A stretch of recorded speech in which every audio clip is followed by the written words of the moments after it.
तो चलिए भाई सभी छात्र तैयार हो जाइए। देखिए आज मैं आप लोगों के सामने लेकर के आ गया हूँ एक वायरल पेपर जिसका कोड है 824DH, है ना।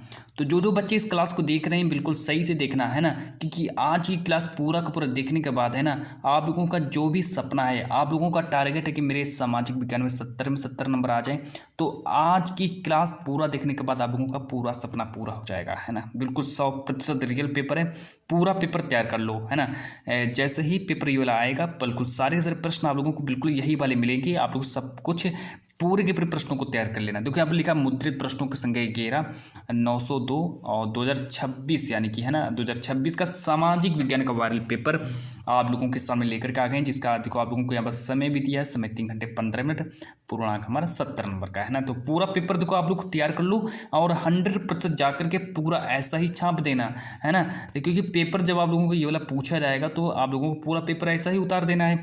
आप चलो मैं आप लोगों को और आगे ले चलता हूँ। यहाँ पर देखो आप लोगों के सामने निर्देश दिया गया कि नोट लिखा है कि प्रारंभ के 15 मिनट परीक्षार्थियों को प्रश्न पत्र पढ़ने के लिए निर्धारित है, पूर्णांक यहाँ पर 70 नंबर का है। अब जो शुरुआती के जो 15 मिनट होंगे वो आप लोगों को पेपर को पढ़ना है, पेपर में क्या क्या है, पेपर में क्या नहीं है, हमको क्या गलतियां करनी, क्या गलतियां नहीं करनी है, तो इस पेपर में सब कुछ दिया गया है। और ये निर्देश जब आप लोग पूरा पढ़ लोगे तो आप लोगों के नंबर भी नहीं कटेंगे, आप लोगों का पूरा काम भी हो जाएगा, आप लोगों के 70 में 70 नंबर भी आ जाएंगे। चलो आगे देखो, निर्देश यहाँ से स्टार्ट करते हैं। सभी यहाँ पर लिखा है सभी प्रश्न करना अनिवार्य है। निर्देश नंबर 2 दिया है कि यह प्रश्न पत्र 2 खंडों, खंड आ तथा खंड बा में विभाजित होने वाला है। ये हमारे देखो 2 निर्देश हैं, मतलब कि ये प्रश्न पत्र जो खंड आ और खंड बा में विभाजित होने वाला है। निर्देश नंबर 3 पढ़ेंगे कि खंड आ में 1 अंक के 20 बहुविकल्पी प्रश्न हैं जिनका उत्तर आप लोगों को OMR शीट पर देना है। मतलब कि OMR शीट जो होगी आप लोगों को वहीं पर एग्जाम सेंटर में दिया जाएगा। जब आप लोग पेपर देने जाओगे तो एग्जाम सेंटर में ही आप लोगों को OMR शीट दे दी जाएगी, है ना। और फिर आप लोगों से कहा जाएगा कि इसका उत्तर आप लोगों को OMR शीट पर देना है। अब आगे देखो निर्देश नंबर नेक्स्ट देखेंगे, निर्देश नंबर 4 देखो कि OMR शीट पर उत्तर देने के पश्चात उसे काटे नहीं। जो आप लोगों की जो OMR शीट जैसे ही आप लोगों को दी जाए एग्जाम सेंटर में, जब आप लोगों को OMR शीट दी जाए तो उसको हमें काटना बिल्कुल भी नहीं है। और यहाँ पर देखो लिखा है कि इरेजर अथवा व्हाइटनर का प्रयोग आदि का प्रयोग नहीं करना, मतलब उस पर में इरेजर और व्हाइटनर का प्रयोग नहीं करना है। अब देखो यहाँ पर लिखा है कि खंड बा जो रहने वाला 50 नंबर का खंड बा पूछा जाएगा। इसमें 2 प्रकार के प्रश्न हैं, जिसमें हमारा वर्णात्मक फर्स्ट तथा वर्णात्मक सेकंड हमारे प्रश्न पूछे गए। मानचित्र संबंधी 2 प्रश्न है, तो मानचित्रकार जो है 10 नंबर का मानचित्रकार भी आएगा। पूरा पेपर समझ लेना, पूरा पेपर देखो 2 निर्देश दिए, इनको भी पढ़ लो। आप चलो मैं यहाँ से स्टार्ट करता हूँ, आप लोगों को पेपर पूरा मैं सॉल्यूशन के साथ बता देता हूँ, तो पूरा पेपर आप लोग अपना सॉल्व कर लीजिए। चलिए यहाँ से पहला देखो स्टार्ट हो जाता है खंड आ। यहाँ पर लिखा है बहुविकल्पी प्रश्न है, 1 नंबर वाले सारे के सारे प्रश्न है।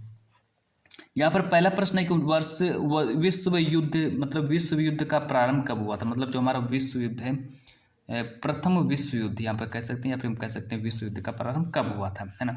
तो हमारा राइट आंसर हो जाएगा 1914 में विश्व युद्ध का प्रारंभ हुआ था। चलो आगे देखो बात करते हैं। प्रश्न नंबर मेरा अगला है, प्रश्न नंबर अगला कह रहा है कि नेपोलियन की पराजय कब हुई थी। पेपर में 1 नंबर का प्रश्न आएगा।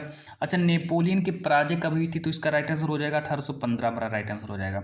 अब आगे देखो बात करते हैं। प्रश्न जो मेरा अगला है 1 नंबर का आएगा। प्रश्न नंबर 3 कि भारत छोड़ो आंदोलन किसने प्रारंभ किया था। अच्छा, भारत छोड़ो आंदोलन किसने प्रारंभ किया था, तो इसका राइट आंसर हो जाएगा ऑप्शन नंबर डी, हमारा महात्मा गांधी, हमारा राइट आंसर हो जाएगा। अब चलो मैं आप लोगों को और आगे ले चलता हूँ। प्रश्न नंबर जो मेरा अगला है, प्रश्न नंबर 4 कह रहे हैं कि डायमंड सूत्र किस देश की सबसे प्राचीन पुस्तक है। डायमंड सूत्र जो है किस देश की सबसे प्राचीन पुस्तक है, तो प्यारे साथियों 1 नंबर का प्रश्न ये भी आने वाला है। अच्छा, चीन दिया है, कोरिया दिया है, जापान दिया है, भारत दिया है, तो आप लोगों को जापान को सही करना है। अब देखो प्रश्न नंबर 5 कह रहे कि औद्योगिक क्रांति किस देश में सर्वप्रथम प्रारंभ हुई थी। 1 नंबर का प्रश्न आएगा। अच्छा, औद्योगिक क्रांति किस देश में सर्वप्रथम प्रारंभ हुई, तो आप लोगों को इंग्लैंड को सही करना है ना। इंग्लैंड को सही करने के बाद फिर मैं आप लोगों को और आगे ले चलता हूँ। प्रश्न नंबर जो मेरा अगला है, प्रश्न नंबर 6 कह रहा है कि निम्नलिखित में से किसकी अधिक मात्रा जलोढ़ मिट्टी में पाई जाती है। अच्छा, जलोढ़ मिट्टी में क्या पाया जाता है, सबसे ज़्यादा जलोढ़ मिट्टी में क्या पाया जाता है, तो उसके बारे में मैं आप लोगों को बताना चाहूँगा। यहाँ पर देखो पोटास लिखा है, फास्फोरस लिखा है, चूना दिया है, ये सभी, तो हमारा राइट आंसर हो जाएगा ये सभी।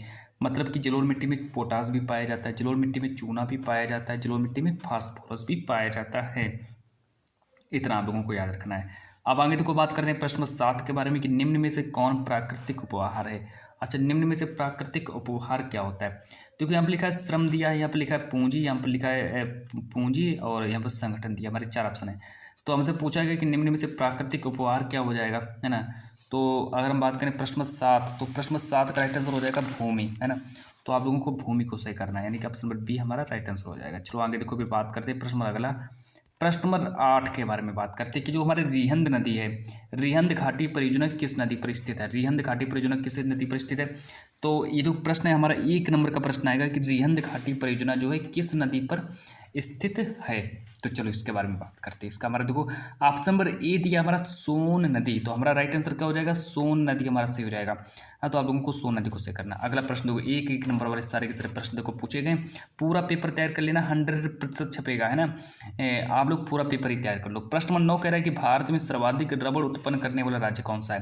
अच्छा, भारत में उस राज्य का नाम बताना जो सर्वाधिक रबड़ उत्पन्न करता है। तो देखो तमिलनाडु दिया है, कर्नाटक दिया है, उड़ीसा दिया है, केरल दिया है, लेकिन हमारा केरल सही हो जाएगा। केरल राज्य एक ऐसा राज्य जो सर्वाधिक रबड़ को उत्पादित करता है। इस तरीके से आप लोगों को याद कर लेना। अब आगे देखो, फिर मैं आप लोगों को और आगे ले चलता हूँ। प्रश्न नंबर 10 कह रहे हैं कि निम्न में से कौन सी रेशेदार फसल है। अच्छा, रेशेदार फसल क्या होती है, 1 नंबर का प्रश्न आएगा। रेशेदार फसल निम्न में से कौन सी है। देखो यहाँ पर कपास लिखा है, यहाँ पर जूट है, और यहाँ पर प्राकृतिक रेशम दिया है, यहाँ पर ये सभी। तो हमारा राइट आंसर हो जाएगा ये सभी।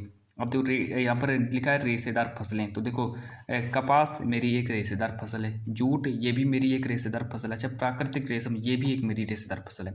तो हमारा सभी ये सभी राइट आंसर हो जाएगा। अब आगे देखो बात करते हैं प्रश्न 11 के बारे में। प्रश्न नंबर 11 करें कि 1956 में पारित कानून के अनुसार श्रीलंका की राजभाषा क्या है। अच्छा, श्रीलंका की राजभाषा पूछी गई है। 1956 में श्रीलंका की राजधानी क्या हुआ करती थी, राजधानी नहीं राजभाषा है, तो राजभाषा क्या है, सिंहली। तो ए ऑप्शन सही हो जाएगा। अब अगला प्रश्न जो है 1 नंबर का, ये भी प्रश्न आएगा कि भारत में कुल कितने संघीय राज्य हैं। भारत में कुल कितने संघीय राज्य हैं, तो इसका राइट आंसर हो जाएगा 28। तो भारत में कुल मिलाकर के 28 संघीय राज्य हैं। अब आगे देखो बात करते हैं प्रश्न नंबर 13। प्रश्न नंबर 13 को देखेंगे कि देश के लिए कानून बनाने में किसकी भूमिका प्राथमिक व महत्वपूर्ण होती है। मतलब देश के लिए अगर कोई भी हमें कानून बनाना है या फिर हमें कोई प्राथमिक महत्वपूर्ण कौन प्राथमिक होता है। तो क्या बस संसद दिया है, प्रधानमंत्री कार्यालय दिया है, राजनीतिक दल दिया है, यह सभी। तो हमारा राइट आंसर हो जाएगा राजनीतिक दल। तो हमें राजनीतिक दल को ही सही करना है। चलो आगे देखो, फिर मैं बात करता हूँ प्रश्न नंबर 14 के बारे में कि लोकतंत्र में सभी व्यक्तियों को उनके प्रतिनिधि चयन का अधिकार है। कैसा अधिकार है, तो देखो 1 नंबर का प्रश्न ये भी आएगा कि लोकतंत्र में सभी व्यक्तियों को उनके प्रतिनिधि चयन का अधिकार। कैसा अधिकार है, असमान अधिकार है कि समान अधिकार है कि परिस्थिति जन्य अधिकार है कि इनमें से कोई नहीं। ये हमारे देखो 4 ऑप्शन दिए गए हैं, लेकिन 4 ऑप्शन में से हमको क्या करना है, 4 ऑप्शन में से हमको उस ऑप्शन को सही करना है जो हमारा राइट आंसर में सही होगा। तो हमारा इसका राइट आंसर देखो क्या हो जाएगा, प्रश्न नंबर 14 का जो राइट आंसर हो जाएगा समान। चलो फिर मैं आप लोगों को और आगे ले चलता हूँ प्रश्न नंबर 15 की ओर। प्रश्न नंबर 15 करें कि मानव विकास रिपोर्ट 2018 में भारत को कौन सा स्थान प्राप्त हुआ था।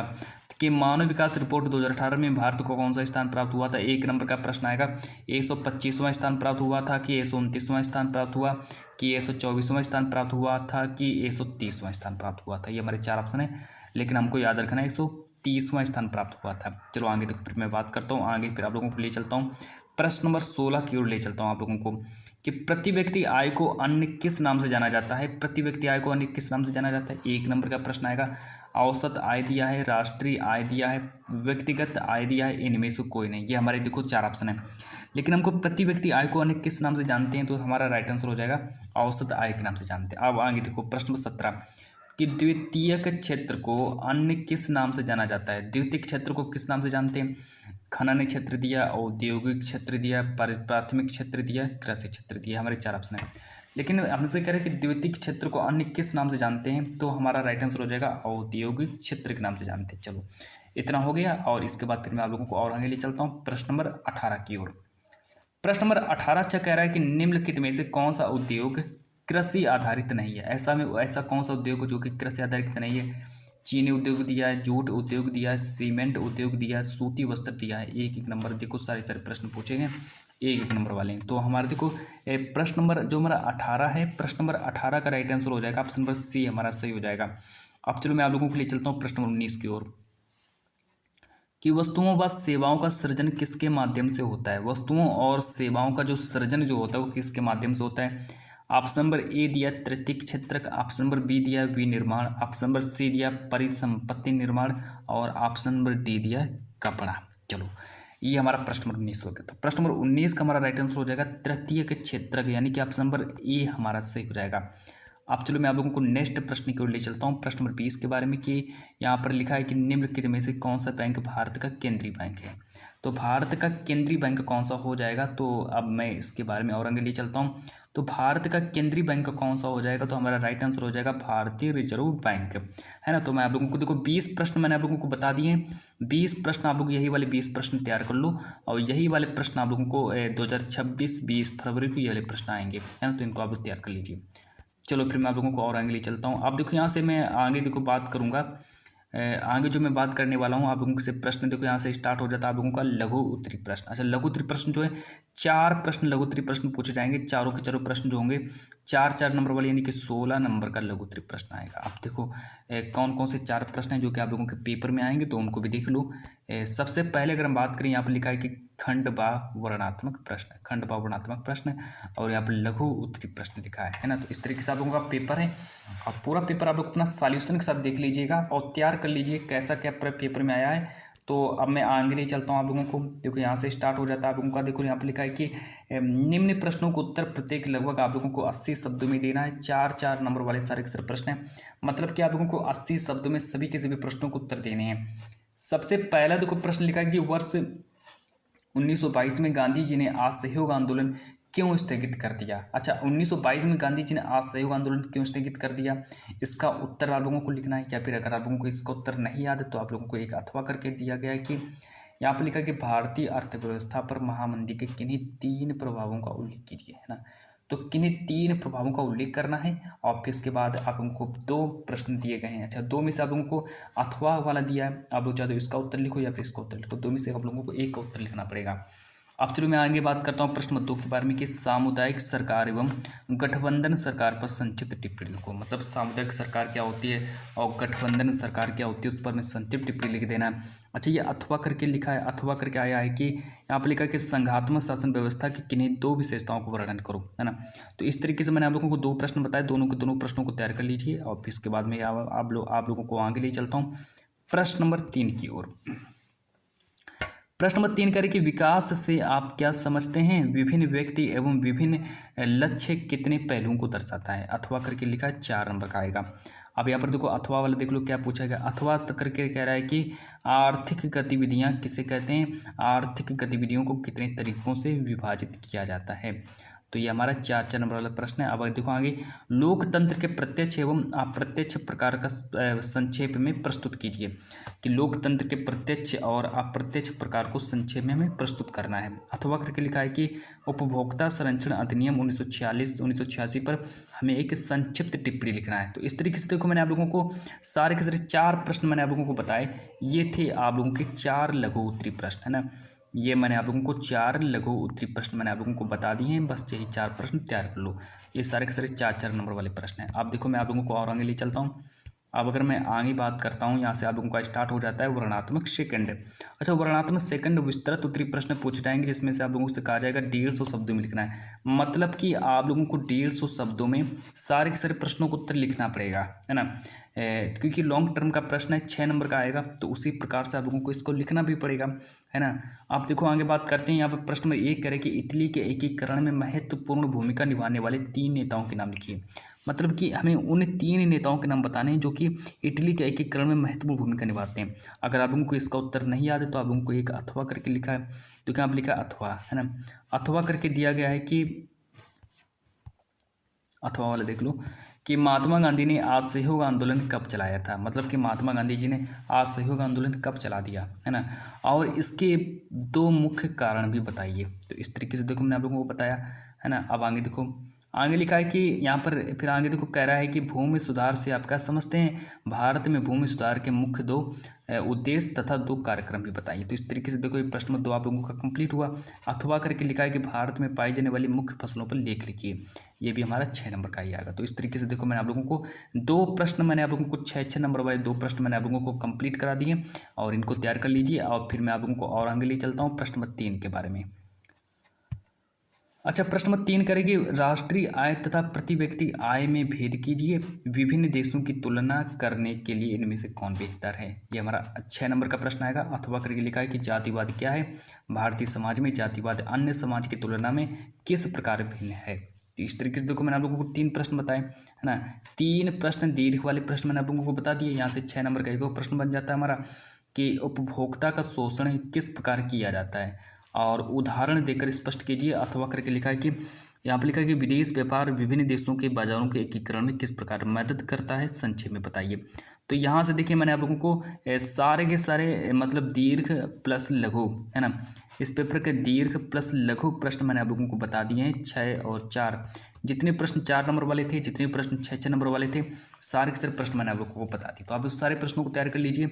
अब फिर मैं अगर बात करता हूँ तो यहाँ से आप लोगों का प्ले स्टार्ट हो जाता है मानचित्र संबंधी प्रश्न। अच्छा, मानचित्र संबंधी के बारे में बात करता हूँ तो 10 नंबर का मानचित्र कार्य भी पूछा जाएगा।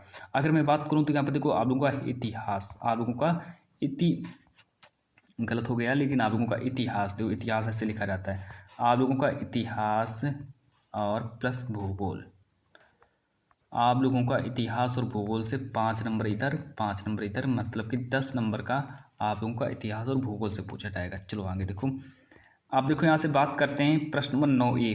प्रश्न नंबर 9A को देखेंगे कि निम्नलिखित स्थानों को भारत के दिए गए रेखा मानचित्र में चिन्ह द्वारा नाम सहित दर्शाइए। सही नाम तथा सही अंक के लिए आप लोगों को 1/2 प्लस 1/2 अंक निर्धारित हैं। तो इस तरीके से देखो मैंने आप लोगों को बताया, देखो मानचित्रकार जो होगा 10 नंबर का मानचित्रकार भी आप लोगों का पूछा जाएगा।